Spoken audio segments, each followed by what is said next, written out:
Hey, what's up guys? This is Dan Dix from Press for Truth. It is Wednesday, August 3rd, 2011. And let me just start off by saying that my condolences and my heart go out to the people of Norway, and particularly Oslo. Such a terrible tragedy that you've all been going through. And I just want to let you know that my thoughts and my prayers are with all of you. You know, in the 12 days since the attacks have happened, I've been periodically checking into mainstream media all across the world just to see what kind of things are being said. And I'm finding a disturbing trend. There's a continuity to it right across the board. A lot of the same things being said. And what I'm hearing a lot is this term homegrown terrorism. And this whole idea that it's no longer just Al-Qaeda that you have to be worried about. These extremists and political activists could be your neighbor, your co-worker, or maybe even a friend.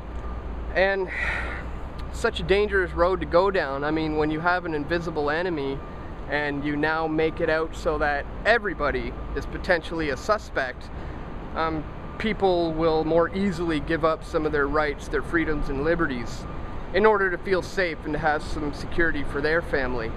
So it's a dangerous road to go down. Not only that, but it's fear-based conditioning is what I'm seeing going on.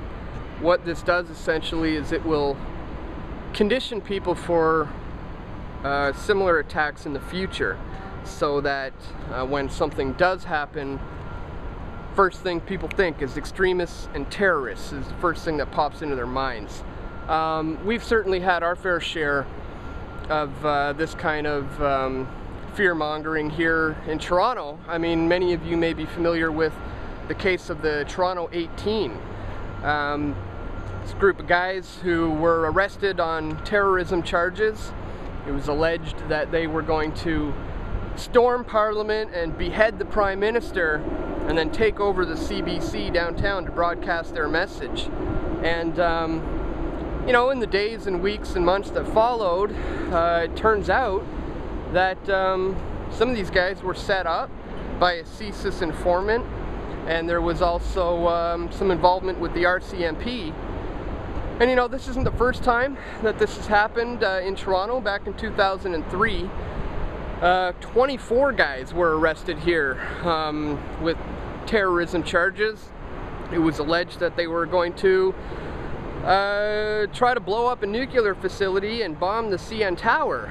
And yeah, I remember when that was going on, the front page of every single newspaper, all the news stations, everyone was saying the same thing. Terrorism is here. Terrorism has arrived. Are we safe? And you know, that's all I saw. But what ended up happening in the months to follow was, it turns out every single one of these guys were innocent. After the trials, every one of them got off innocent. They had nothing to do with anything.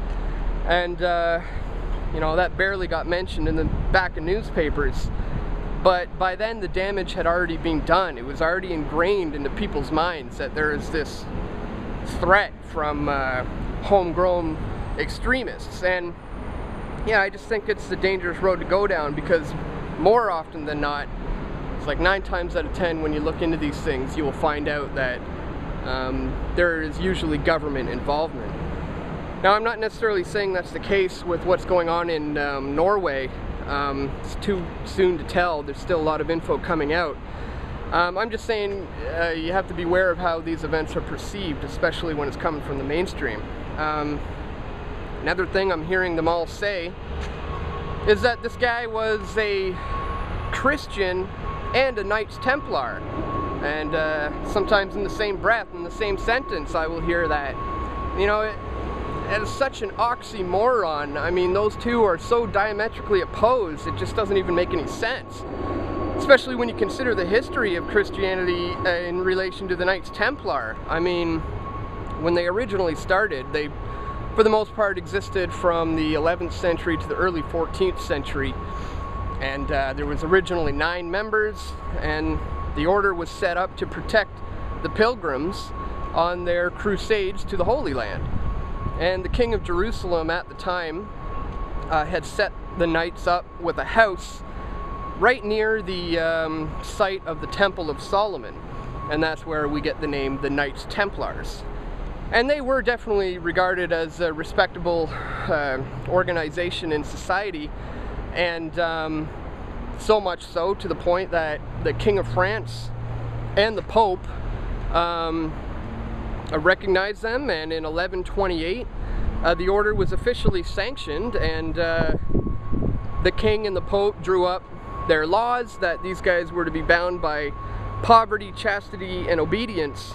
And again, they were well respected at that time.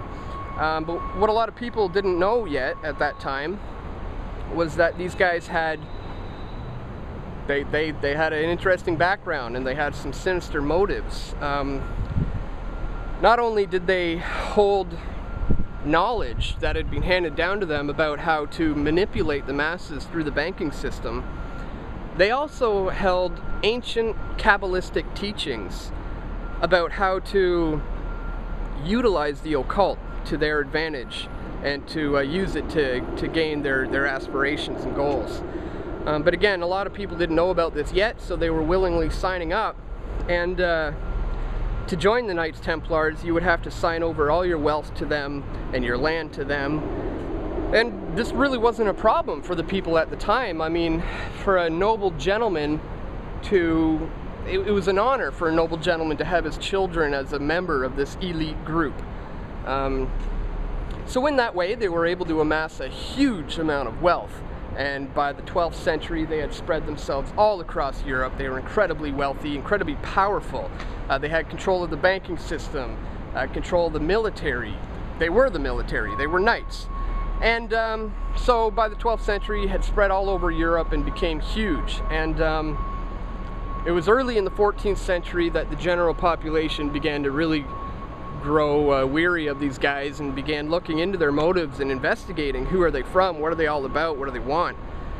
And they found that the Templars were doing downright illegal and evil actions against society, and it was quickly known that they had to be stopped, to the point where the King and the Pope officially banned the Templars, and the decree was set out. Many of them were killed. Their Grand Master at the time, Jacques de Molay, was burned at the stake, and they were trying to completely wipe them from society altogether, because some of the charges that were brought against them were, not only did they completely abandon their original law of poverty, chastity, and obedience, but the initiation ceremony to get into the inner circle of the order would require that you deny Christ as the divinity, and you would have to spit on the image of Christ and verbally reject him. And once you did that, you had to worship their god, which was this androgynous goat-headed figure called Baphomet. So obviously this upset the Pope and the King at the time, and the ban was set in place. But you know, when a ban like that happens, it's not like the organization just disappears. I mean, the surviving members gathered the wealth of the organization, and they simply became a little bit more secret. They went underground, they changed their location, they changed their names, basically laid low for a while. And many researchers believe that they sought out their refuge in Scotland, and over time eventually became known as what we know today as the Scottish Rite of Freemasonry. Now, these days in Freemasonry, when you join, you once you get to the 3rd degree of the Blue Lodge and you become a Master Mason, that's as far as most guys take it. However, you do then have the option of continuing your studies. You can go to the Scottish Rite, which has another 29 degrees plus an honorary 33rd degree. Or you could choose to study in the York Rite, which has 9 degrees, the 9th one being the Order of the Knights Templar. So this organization does indeed exist. It has a very dark history, especially in regards to its relationship with Christianity. And you know, that's why it's not surprising that somebody like Andres Bering Breivik would be a part of a group, a society much like the Templars. But for him to consider himself a Christian and for the mainstream media to be spouting that is, I feel, a bit probably confusing to people. So anyways, I guess what I'm trying to say is we just need to be careful of how we perceive these events in the future, and especially these kind of events. I mean, don't listen to the mainstream. Just leave your TV off. Don't take it from the mainstream. Don't take it from me. I mean, I'm just giving my opinion on what I've been thinking about in the last couple days. It's important to do your own research into these types of events, and when you continue to press on in that way, you will eventually find the truth. So anyways, guys, that's it for me for this week. Just wanted to share my thoughts with you, and that's it. Thanks for listening, guys. I'll talk to you again next Wednesday. Take care.